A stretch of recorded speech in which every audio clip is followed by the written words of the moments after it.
A story now from just down the road in Magog. The idea came from a man named Charlie Catchpaw. The subject of his idea, himself. Here's Tom Alderman on a man with some strong opinions, a passionate cause, and a newspaper. When a local Umpapa band called the Music Meisters tunes up at night in a Magog rehearsal hall, you'll usually find this old-timer on sax. For him, it's fun, though not nearly as much fun as his daytime gig. I'd like to get a few notes so I can put together a little story for the outlet. Charlie Catchpaw does it all for the outlet, a cheerfully raggedy-ass monthly newspaper targeted at the Eastern Townships' dwindling English-speaking population. He's publisher, editor, and here, chief reporter and photographer. He does whatever it takes to keep his readers in the loop. I realized if we didn't have something to help bolster this minority, it was in big trouble. Occasionally a picture gives your column a boost, eh? Oh, I see. And sometimes Oh, he's got reporters, but like retiree Alita Nixon, they're unpaid amateurs. So Charlie subtly guides their efforts without being too harsh. He can't afford to have them quit on him. This is where it all comes together, in the basement of Charlie's house in Magog. He's been cranking out this paper for 25 years, and only lately, at the age of 76, has he taken on some part-time help. The outlet is a mix of neighborhood church news, local gossip, corny jokes, and outrageous political comment.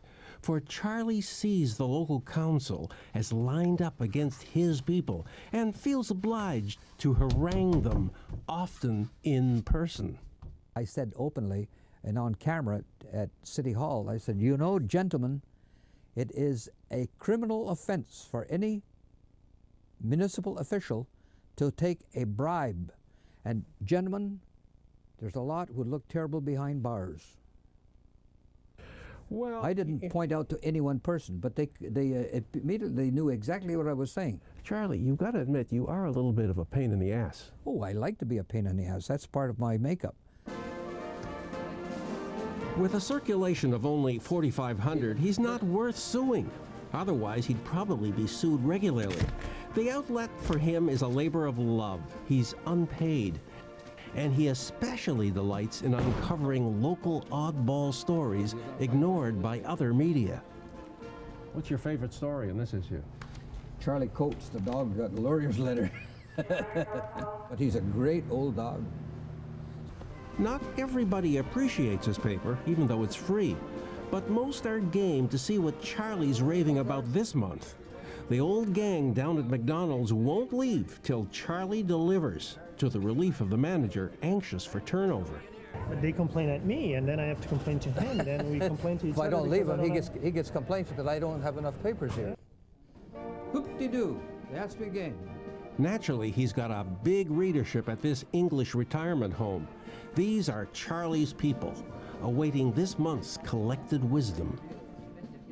He has his opinion on just about everything, and it's sort of that's twisted. Charlie.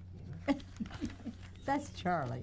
To keep his paper afloat, Charlie has to sell ads, often to unlikely advertisers. It's his main source of revenue.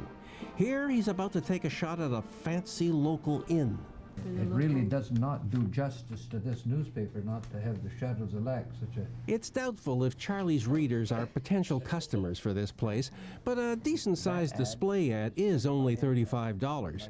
And to innkeeper Christine Price, Charlie can be charmingly persuasive. For me, it's totally sentimental.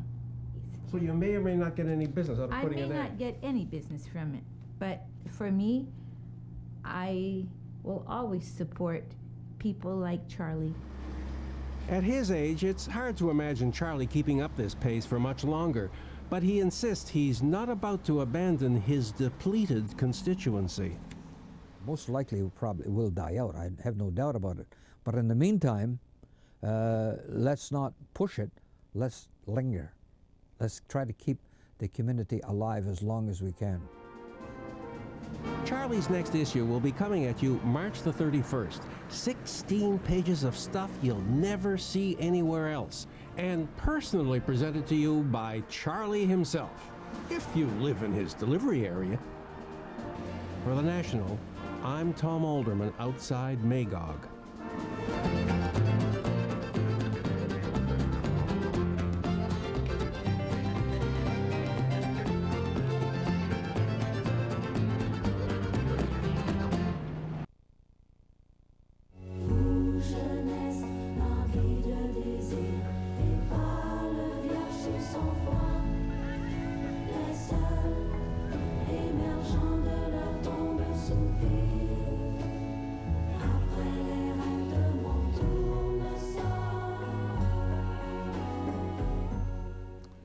Some shots there of another ski resort in the eastern townships, Owl's Head. The music was by Quebec's McGarrigle sisters.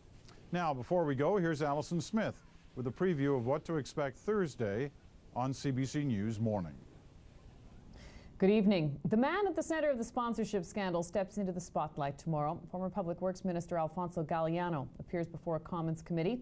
We'll preview his testimony and look at the impact on the government Thursday on CBC News Morning.